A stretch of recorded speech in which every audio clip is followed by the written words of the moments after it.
লেখক দেবকমল চক্রবর্তীর জয়ী। এই শুনছো? মনে হয় এতদিন পর তোমাকে একটা সুখবর দিতে পারবো। সুজাতার আগ্রহী মুখের সামনে অয়ন সামান্য উহু আহা করে পাশ ফিরে শুয়েছিল, কিন্তু আজ সুজাতাকে বলার নেশায় পেয়েছে। এতদিন পর কি ঠাকুর তাহলে মুখ তুলে চাইল? সে আবার মৃদু ঠেলা দেয় অয়নকে। এই শোনো না বাবা একটু। কুম্ভকর্ণকেও হার মানাবে দেখছি। এবার কাজ হয়। বিরক্তি মাখা একটা মুখ নিয়ে উঠে বসে অয়ন। নাও বলো দেখি, রাত 12টার সময় তুমি আমাকে কোন আনন্দের কথা শোনাও। 3 মাস হলো আমি পিরিয়ড মিস করেছি, জানো? আগেও বেশ কয়েকবার এমন হয়েছে বলে এতদিন আমি তোমাকে কিছু বলিনি, কিন্তু এবার লক্ষণগুলো একটু অন্যরকম ঠেকছে। সবসময় কেমন একটা গা গোলানো ভাব, কিছু খেলেই একটা বমির ভাব আসছে। তাহলে কি এতদিন পর আমাদের স্বপ্ন পূরণ হতে চলেছে অয়ন? সুজাতার 2 চোখে একটা চকচকে দৃষ্টি, কিন্তু জল ঢেলে দিল অয়ন। একটা হাই তুলে কেটে কেটে ছুঁড়ে দিল কথাগুলো। প্রায় 5 বছর হতে চলল সুজাতা। এমন ঘটনার সম্মুখীন আমরা বহুবার হয়েছি। বাবা ডাক শোনার ইচ্ছে এ জীবনে আমার বোধহয় পূর্ণ হলো না। তবুও তুমি যখন বলছো, তখন কাল নিয়ে যাব তোমাকে গাইনির কাছে। কিন্তু প্রতিবারের মতো এবারেও ভগবান মুখ তুলে চাইলেন না। ডাক্তারি পরীক্ষা নিরীক্ষায় ধরা পড়ল ইউটেরাসে একটা অতি ক্ষুদ্র ফাইব্রয়েডের অস্তিত্ব, যার জন্য পিরিয়ডিক্যাল প্রবলেম স্বাভাবিক। তবে সাইজ যেহেতু খুবই কম, তাই অপারেট করার কোনো প্রয়োজন হবে না। অভিজ্ঞ ডাক্তার শুধু একটি কথাই বলেছিলেন, এই জন্যই তোমার ইস্যু নিতে প্রবলেম হচ্ছে মা। তবে আমি ওষুধ দিচ্ছি যাতে ওটা নষ্ট হয়ে যায়, আর সেটা হয়ে গেলে ভবিষ্যতে তুমি ভালো কিছু আশা করতেও পারো। জানতাম বাছা, এবারেও ঘটে মা ভবানী। বাড়ি ফেরার পর খান খান করে উঠেছিলেন অলকা দেবী। বারবার লোক হাসাতে ডাক্তারের কাছে কেন যাও বৌমা? ছেলে বিয়েও তোমার কম্য নয়। কি কুক্ষণে যে তোমার মতো মেয়ে ঘরে এনেছিলাম মা। মরার বয়স হয়ে গেল, তাও নাতি নাতনির মুখ দেখা হলো না। অয়ন অবশ্য অতটা রূঢ় হতে পারেনি।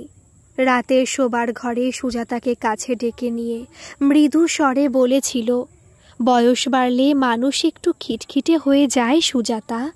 তাছাড়া মায়ের দিকটাও ভাবো একবার। খুব আশা করেছিল যে ছেলের ঘরে নাতি নাতনি দেখবে। তুমি মায়ের কথায় কিছু মনে করো না প্লিজ। আর মা হওয়া তো সবার ভাগ্যে থাকে না সুজাতা। এটাকে নয় আমাদের ভাগ্যের মার বলেই মেনে নাও। কিন্তু সুজাতা আজ যেন অনেক কিছু বলার জন্য তৈরি করে রেখেছিল নিজেকে। আস্তে আস্তে থেমে থেমে সুজাতা যে কথাগুলো বলল, সেগুলো শোনার জন্য অয়ন তৈরি ছিল না একেবারেই। আমরা বরং নয় একটু অন্যরকম ভাবি অয়ন। এতে অন্তত তোমার মা আর আমাদের 2 পক্ষের স্বপ্নই পূরণ হবে। চলো না, আমরা কোনো হোম থেকে একটা বাচ্চাকে অ্যাডাপ্ট করি। শোবার ঘরে বোমা ফাটলেও মনে হয় এতটা চমকাতো না অয়ন। যা বলছো ভেবে বলছো? রক্তটা একটা ম্যাটার করে সুজাতা। যে সন্তানকে আমি নিজে জন্ম দিইনি, তার মুখ থেকে বাবা ডাক শুনতে পারবো? তাছাড়া মা মেনে নেবে? কোথাকার কোন অজাত কুজাতের সন্তানকে বাড়িতে ঢুকতে দেবে? আর তুমি ঝামেলা বাড়িও না প্লিজ। কিন্তু সুজাতা কথা শোনেনি। আপ্রাণ বোঝানোর চেষ্টা করছিল অয়নকে। এমন ব্যাপার এখন আকছার ঘটছে অয়ন। তোমরা দুজনে অনেক পেছনে পড়ে আছো বলেই এমন বলছো। তাছাড়া ভেবে দেখছো না কেন, যাকে আমরা ঘরে আনতে চলেছি তারও তো একটা হিললে হবে। আমি কোনো কথা শুনতে চাই না অয়ন, তুমি ব্যবস্থা করো। সুজাতাই জিতল শেষে। ওর প্রাণান্তকর চেষ্টার ফলেই অয়ন আর অলকা দেবী নিমরাজি হতে হতেও মেনে নিলেন। অয়ন বেশ একটা নতুনত্বের গন্ধ পেল ব্যাপারটাতে। হয়তো মনে মনে তারও একটা সুপ্ত বাসনা ছিল, কিন্তু বাড়িতে তীব্র অশান্তি সৃষ্টি করলেন অলকা দেবী। নিজের পেটে ধরবার মুরদ নেই, তাই আবার পরের বাড়ি থেকে ছেলে ভাড়া করে আনা হচ্ছে। বলি, ও অয়ন, আমাকে বরং তুই বৃদ্ধাশ্রমে পাঠিয়ে দে বাবা, এই অনাচার আমার সইবে না। কিন্তু অনুরোধে মানুষ ঢেকিও গেলে, তাই অলকা দেবীও শেষ পর্যন্ত মেনে নিলেন। কিন্তু একটা বিশেষ শর্ত আরোপ করলেন তিনি।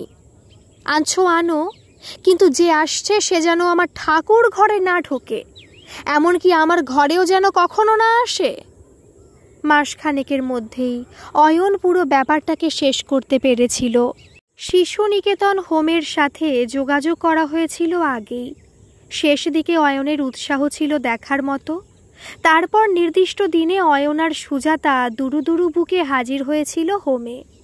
সমস্ত ফর্মালিটি শেষ করার পর হোমের ম্যাডাম একটি বছর সাতেকের ফুটফুটে মেয়েকে তুলে দিয়েছিলেন ওদের হাতে। রিয়া, তোমার হোমের জীবন শেষ হলো। আজ থেকে এনারাই তোমার বাবা মা। আমরা তো জানি তুমি খুব শান্ত আর মিষ্টি একটা মেয়ে, তাই নতুন জায়গায় গিয়ে ধীরে ধীরে সব মানিয়ে নেবে। ভগবান তোমার আগামী জীবন মসৃণ করুক। সুজাতা হাঁ করে তাকিয়েছিল মেয়েটার দিকে। গায়ের রংটা বেশ শ্যামলা, কিন্তু কি মিষ্টি ঢলঢলে মুখটা। একটা ভীরু দৃষ্টি নিয়ে তাকিয়েছিল নতুন অতিথিদের দিকে। সুজাতা ধীরে ধীরে কাছে টানছিল মেয়েটিকে, চেষ্টা করছিল বুকের সাথে মিশিয়ে নিতে। ফিসফিস করে কথাগুলো বাতাসে ভাসিয়ে দিচ্ছিল সুজাতা।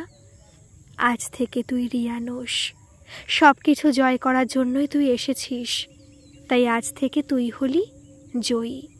মা গো, খুঁজে পেতে এটাকে কোথা থেকে ধরে আনলে বৌমা? অলকা দেবী তৃপ্তি নিয়ে উগরে দিচ্ছিলেন ভেতরের গরল। গায়ের রং তো মস্কেও হার মানায়, নিশ্চয়ই কোনো ছোট লোক বাড়ির মেয়ে। এখন সারাদিন 24 ঘন্টা আমাকে মুখ দেখতে হবে, দুগ্গা দুগ্গা। জয়ী তার নতুন পাওয়া মায়ের শরীরের পেছনে নিজেকে লুকিয়ে রেখেছিল। ভয়ে কুঁকড়ে গেছিল ছোট্ট শরীরটা। এগিয়ে এনেছিল অয়ন। মা, একরত্তি একটা মেয়ে, দয়া করে এইভাবে বলো না। একদিন ওকে আমরা মানুষের মতো মানুষ করে তুলবই। সেই আনন্দেই নাচো বাছা, যত সব আদিক্ষেতা। বলেই দপদপিয়ে ঠাকুর ঘরে গিয়ে ঢুকেছিলেন অলকা দেবী। সুজাতার স্নেহ আর ভালোবাসার ছায়ায় ধীরে ধীরে বিকশিত হতে লাগলো জয়ী। সুজাতা ওকে স্কুলে ক্লাস 2তে ভর্তি করে দিয়েছিল। এখন অয়নের অফিস থেকে ফিরে দারুণ একটা কাজ জুটেছে, মেয়েকে নিয়ে পড়তে বসানো। অবাক বিস্ময়ে লক্ষ্য করত অয়ন, কি অদ্ভুত ক্যাচ করার ক্ষমতা মেয়েটার। অফিস থেকে ফিরে ফ্রেশ হয়ে অয়ন যখন আয়েশ করে চা খেত, চুপিসারে এসে দাঁড়াতো জয়ী, হাতে হোমওয়ার্কের খাতা। বাবা, হয়ে গেছে সব। এক নিমেষে এতদিনের জমানো বরফটা গলে জল হয়ে যেত অয়নের। এক ঝটকায় কাছে টেনে নিত মেয়েকে। হবেই তো, তুমি যে আমাদের লক্ষ্মী মা। রান্নাঘর থেকে ঝটিতি জবাব আসতো সুজাতার, আদরে আদরে মেয়েকে বেশি মাথায় তুলো না, খুব অবাধ্য হয়ে যাচ্ছে দিন দিন। অয়নের সহাস্য উত্তর, হতেই পারে না, জয়ী খুব ভালো মেয়ে। তারপরেই পকেট থেকে ধীরে ধীরে বের করে আনলো ক্যাডবেরির প্যাকেটটা। এটার জন্যই বোধহয় এতক্ষণ অপেক্ষা করছিল জয়ী।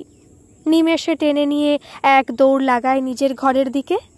সব কিছুই ঠিকঠাক এগোচ্ছিল, কিন্তু একটি মানুষ শুধুমাত্রই আনন্দযোগ্য থেকে নিজেকে সরিয়ে রেখেছিলেন। কিছুতেই জয়ীর অস্তিত্ব মেনে নিতে পারছিলেন না অলকা দেবী।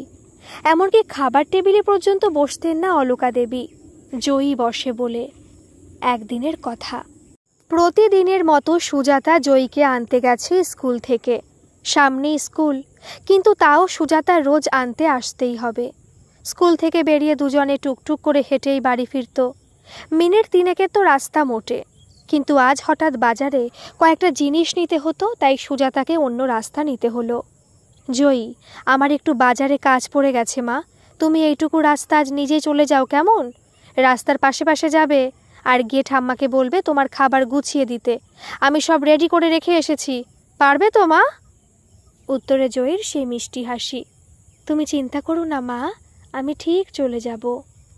বাড়ি ফিরে স্কুলের পোশাক চেঞ্জ করে জয়ী হাত পা ধোয়ে তারপর ধীরে সুস্থে গিয়ে দাঁড়ায় অলকা দেবীর রুমের সামনে। ঠাম্মা, খুব খিদে পেয়েছে, আমাকে কিছু খেতে দেবে? অলকা দেবী এতক্ষণ সব কিছু লক্ষ্য করছিলেন, কিন্তু মুখে তিনি টু শব্দটি করেননি। কিন্তু ঠাম্মা ডাকটা তার কানে কট করে লাগলো। ভেতরে ভেতরে একটু টলে উঠেও নিজেকে সামলে নিলেন অলকা দেবী। মোলোজা, কোথাকার আমার 14 পুরুষ এলেন? আমি তোকে খেতে দেবার কে রে ছুরি? ওই তো তোর মা সব গুছিয়ে রেখে গেছে, গুছিয়ে নিয়ে খাগে যা। ছোট্ট মুখটায় কে যেন নিমেষে এক পোঁচ কালি বুলিয়ে দিল। ধীরে ধীরে পিছিয়ে এলো মেয়েটা। অলকা দেবী নিজের রুম থেকে লক্ষ্য করছিলেন খিদের তাড়নায় মেয়েটা নিজেই গুছিয়ে নিয়ে খাওয়ার চেষ্টা করছে, কিন্তু ঠিকঠাক পারছে না। দুধের বাটিতে কর্নফ্লেক্স ঢালতে গিয়ে অর্ধেক দুধ তো প্রায় ফেলেই দিল মাটিতে। অলকা দেবীর খুব ইচ্ছে হচ্ছিল এগিয়ে গিয়ে একটু ঠিকঠাক গুছিয়ে দিতে, কিন্তু ইচ্ছেটাকে গিলে ফেলে আস্তে করে দরজাটা ভেজিয়ে দিলেন। সুজাতা ফিরলে জয়ী কিন্তু বড় মুখ করে বলেছিল, জানো মা, ঠাম্মা আজ আমাকে খুব যত্ন করে খেতে দিয়েছে, খাইয়ে দিতেও চাইছিল, কিন্তু আমি নিজের হাতেই খেয়েছি। যাহার পরনায় খুশি হলো সুজাতা। তাহলে কি এতদিনে মা নিজের ভুল বুঝতে পারলেন? এই কথা সুজাতার মুখ থেকে অয়নের মাধ্যমে পৌঁছলো অলকা দেবীর কাছে। দেখে নিও মা, এই মেয়েই একদিন আমাদের সবার মুখ উজ্জ্বল করবে। অলকা দেবী শুনলেন সব, বুঝলেনও সব, কিন্তু ভাঙলেন না। শুধু মনে মনে ভাবলেন, এই পুচকে মেয়েটা তাকে হারিয়ে দিল। আরও কিছুদিন পরের কথা, গ্রীষ্মের দুপুরে খাওয়া দাওয়ার পর সুজাতা একটু শুয়েছে। পাশে জয়ীকেও জোর করে শুয়ে রেখেছিল, কিন্তু সুজাতার চোখ লাগার সাথে সাথেই চুপিসারে বেরিয়ে এসেছিল জয়ী। উঠোনে ছক কেটে এক্কা দোক্কা খেলতে শুরু করেছিল। অলকা দেবী নিজের রুমে হাত পাখা নাড়তে নাড়তে ঘামছিলেন। বাইরে খুটখাট শব্দ হওয়ায় দরজা ফাঁক করে দেখে মুখ বেজার করেছিলেন। এই দস্যিমের জন্য কি একটু শোবারও জো নেই? কালকেই বাবুকে বলতে হবে যেখান থেকে ওকে এনেছে সেখানে রেখে আসার জন্য। এক গাছের ছাল কি আর অন্য গাছে জোড়া লাগে? হঠাৎই বাইরে একটা ধপাস করে শব্দ। ছিটকে বেরিয়ে এসেছিলেন অলকা দেবী। ইটে গুঁতো খেয়ে মাটির ওপর আছড়ে পড়েছে মেয়েটা। হাঁটু কেটে গেছে অনেকখানি, গলগল করে রক্ত ঝরছে। ভয়ে নীল হয়ে গেছে মেয়েটার মুখ, কিন্তু মুখ থেকে এক ফোঁটা শব্দ বের হচ্ছে না, কেবল চোখ দিয়ে টপ টপ করে জল পড়ছে। আবার রুমে ঢুকতে যাচ্ছিলেন অলকা দেবী, কিন্তু কি মনে হতে দাঁড়িয়ে গেলেন। নিজের রুমে একটা ডেটলের শিশি ছিল, খুঁজে পেতে বের করলেন সেটাকে।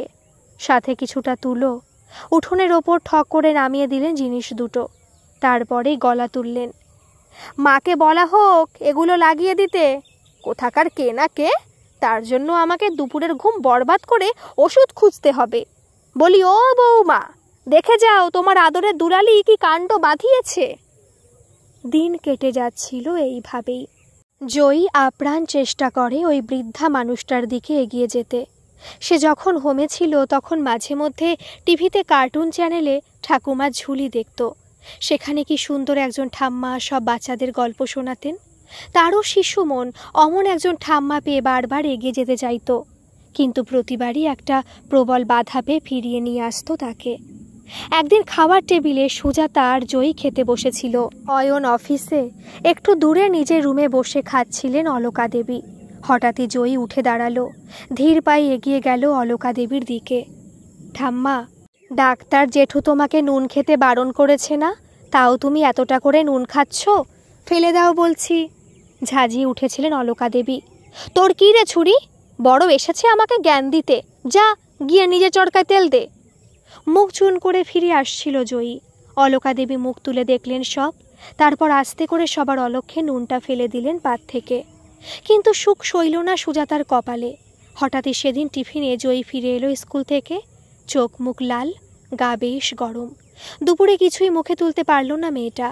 অয়ন তাড়াতাড়ি ফিরে এলো অফিস থেকে। সন্ধেবেলা এক পরিচিত ডাক্তারের চেম্বারে নিয়ে যাওয়া হলো জয়ীকে। ডাক্তারবাবু পরীক্ষা নিরীক্ষা করে ওষুধ দিলেন, সাথে কিছু রক্ত পরীক্ষা। রাত 10টার মধ্যে ওষুধের 2টো ডোজ পড়ে গেলেও জ্বর কমার কোনো লক্ষণ নেই। রাত 1টা নাগাদ থার্মোমিটার দিয়ে দেখল অয়ন 102। চিন্তার ভাঁজ খেলা করে গেল অয়নের কপালে। একটু দূরে কেমন চুপ করে বসে আছে সুজাতা, কথা বলতেও ভুলে গেছে যেন। হঠাৎই উঠে দাঁড়ালো, ধীর পায়ে এগিয়ে গেল শাশুড়ির ঘরের দিকে। এত রাতেও ঘরের মধ্যে আলো জ্বলছে। সুজাতা আস্তে করে ঠেলল দরজাটা। খাটের উপর স্থির হয়ে বসে অলকা দেবী, দৃষ্টি নিবদ্ধ দেওয়ালে আটকানো মা কালীর ছবির দিকে। চোখ বন্ধ। সুজাতা আর সামলাতে পারল না নিজেকে। আর চিন্তা নেই মা, আপনি না প্রায়ই বলতেন ওকে যেখান থেকে আনা হয়েছে সেখানে ফিরিয়ে দিয়ে আসতে। ভগবান বোধহয় এতদিনে আপনার ডাক শুনেছে। তবে আর মনে হয় ও হোমে ফেরার সুযোগ পাবে না মা। একেবারে শেষ ঠিকানায় ফিরে যাবে আমাদের জয়ী। আবার কাল থেকে আমরা সেই 3 জন হয়ে যাব। কাকের ছানা কি আর কোকিলের ঘরে মানায় মা? ওর চলে যাওয়াই ভালো। হঠাৎই অয়ন প্রায় ছুটে এলো মায়ের ঘরের দিকে। সুজাতা, জয়ী কেমন ঘোরের মধ্যে চলে যাচ্ছে। টেম্পারেচার আরও বেড়েছে। ও ওষুধ কাজ করছে না কেন সুজাতা? চোখ খুললেন অলকা দেবী, নামলেন খাট থেকে। অবিন্যস্ত চুল, ধীর পায়ে হেঁটে গেলেন ছেলের ঘরের দিকে। মুখে একটাও কথা নেই। পাজাকোলা করে তুলে নিলেন জয়ীর প্রায় নিথর দেহটাকে। এখনও মুখে কোনো কথা নেই। তারপর এগিয়ে চললেন ঠাকুর ঘরের দিকে। পেছনে বিস্ফারিত চোখে সুজাতা আর অয়ন। এই প্রথমবার বোধহয় এত রাতে ঠাকুর ঘরের দরজা খুলল। জয়ীর শরীরটাকে ঠাকুরের সামনে শুয়ে দিলেন অলকা দেবী। হ্যাঁ ঠাকুর, আমি ওকে তোমার ঘরে ঢুকতে বারণ করেছিলাম, কিন্তু দেখো সেই আমি আজ ওকে তোমার সামনে এনে দাঁড় করিয়েছি। ওই একরত্তি মেয়েটা আমাকে প্রতিপদে হারিয়ে দিয়েছে ঠাকুর, কিন্তু হেরেও যে এত সুখ তা আজ বুঝেছি আমি। এবার বলো তুমি কি চাও? আরও একবার ওকে জিতিয়ে দাও ঠাকুর। ওর মা ওকে পেটে ধরেনি ঠিকই, কিন্তু বুকের খাঁচার মধ্যে আগলে রেখেছে। আমার বৌমার বুক খালি করে দিও না ঠাকুর। ওরা দুজন আমার শুধু বাইরের রূপটাই দেখেছে ঠাকুর, কিন্তু ভেতরটা দেখেনি কোনো দিন। তোমার যদি এতই খিদে তবে এই বুড়িটাকে তুলে নাও ঠাকুর। মা বাবার বুকের ধন কেড়ে নিও না। কাঁপছিলেন অলকা দেবী, আর কিছু বলতে পারলেন না। মূর্ছিত হয়ে পড়ে গেলেন ঠাকুর ঘরের মেঝে। ডাক্তারের ওষুধের জোরেই হোক কিংবা অলকা দেবীর আকুল প্রার্থনার জন্যই হোক, ভোর 4টে নাগাদ চোখ দুটো সামান্য মেলল জয়ী। অয়ন বসেছিল সামনে। থার্মোমিটার দিয়ে পরীক্ষা করে দেখল জ্বর 100-র নিচে। একটু দূরে বসে হাউ হাউ করে কাঁদছে সুজাতা। অলকা দেবীও বসেছিলেন সামনে। এগিয়ে গেলেন বৌমার দিকে। তুমি আর বাবু এবার একটু বিশ্রাম নাও মা। আমি রইলাম আমার দিদি ভাইয়ের কাছে। গল্পটি যদি ভালো লাগে তাহলে প্লিজ একটা সাবস্ক্রাইব করে আমার পাশে থাকবেন। ধন্যবাদ।